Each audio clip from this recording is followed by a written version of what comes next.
Now that we've done the hard work, in this lesson, I'm going to show you how to encode your animation for two different platforms, Vimeo and Instagram. Let me show you the settings I use for encoding.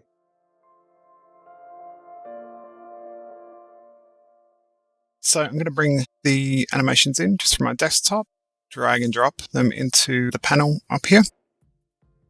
And by default, it'll be set to whatever you've last used as the settings. So the first setting we're going to be using for the HD version is to create a version for Vimeo. So I like to use QuickTime and set it up for Apple ProRes 422 HQ.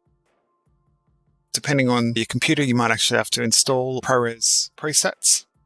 Then I'm going to set my output to my master folder, and I'm going to create a folder called animation.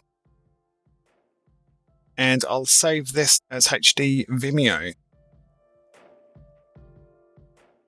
And if I select into my Apple ProRes settings, I can have a look what I've got here. So we don't need audios. I'm just going to turn that off.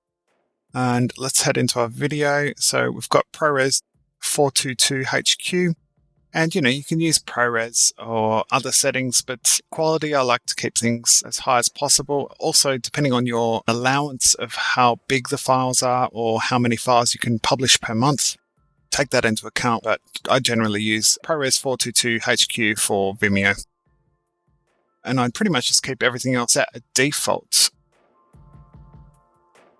It says maximum render quality. Let's do it. And the other thing you can do is set a preset. Now that we've got all that set up and we want to be able to render other things with the same preset, I'm just going to save this preset.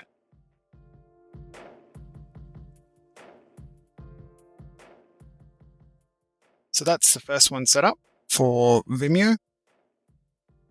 And this one is purely for Instagram because it's a square crop. So I'm going to go to H.264. Let's have a look at the settings actually. Just select on my preset and have a look at what we've got. Got audio saved by default, so I'm going to turn that off. The match source is set, so it's 1080 by 1080, which is our crop. I've got render at maximum depth turned on. And I've got the bitrate settings set to target to 25 and maximum bitrate 35. Because if it's too high or too low, it kind of plays a bit differently on Instagram. You use maximum render quality set to on, and you've got an estimated file size here as well. That will allow you to work out if it's too big or small for whatever you're posting to. So I'm just going to press OK. And also just make sure that that's set to render into my animation master folder. So that's domestic Instagram. And now I'm just going to press play and start the cue.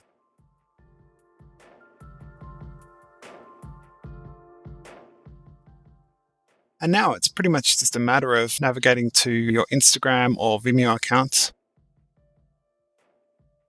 and uploading.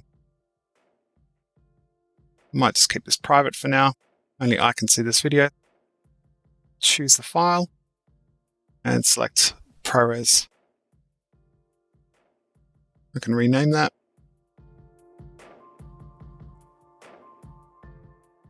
Could add a description. Add some tags.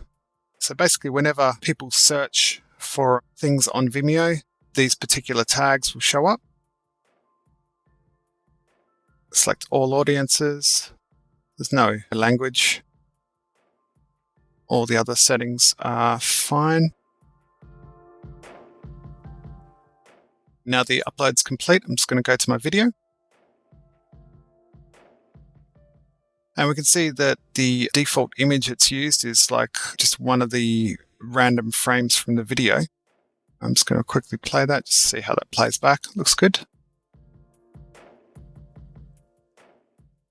I'll set the default image that shows up to be one of the stills from my style frames. So in order to do that, I'm going to head to my settings. edit thumbnail. So if I select on that, I'm going to go upload, navigate to my master output folder and go to my stills and just select one of the frames.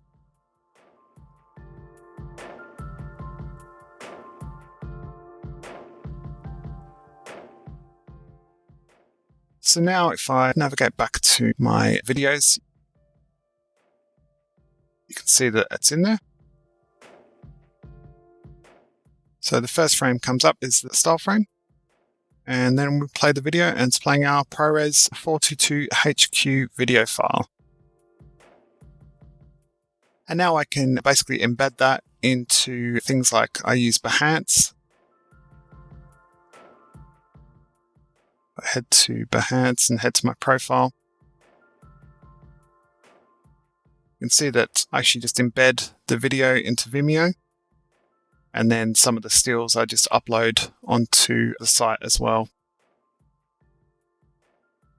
And again, same for Instagram. I can't show you on the browser, but just upload using your phone to your Instagram account. And then add some tags, like finding the right tags to upload with takes a bit of research. Have a play with that and load it as often as you can. I think that's pretty much how I encode for Vimeo and Instagram. So finally, we can add the animation to our deck. Head to 3D animation. Here we can import the video in by dropping it into Google Drive and then playing the video inside the deck. Because I use Vimeo, I like to just use an image. So I'm just going to copy this image and drop it into my blank animation page here. And I'm just going to scale the image down and create a shape. Just going to create like a play symbol.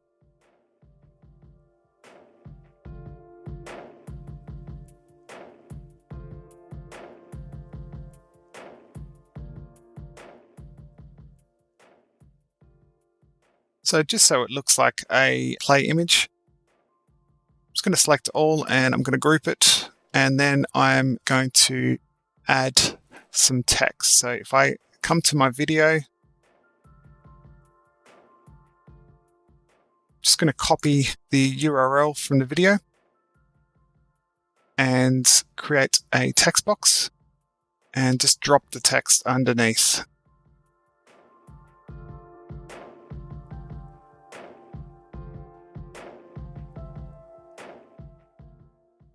I'm just going to allow them to click through to the Vimeo page.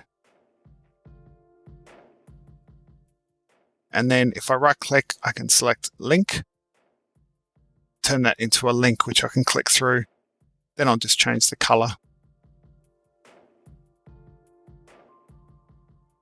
So now if I click on this link, it'll allow me to go to the animation on Vimeo.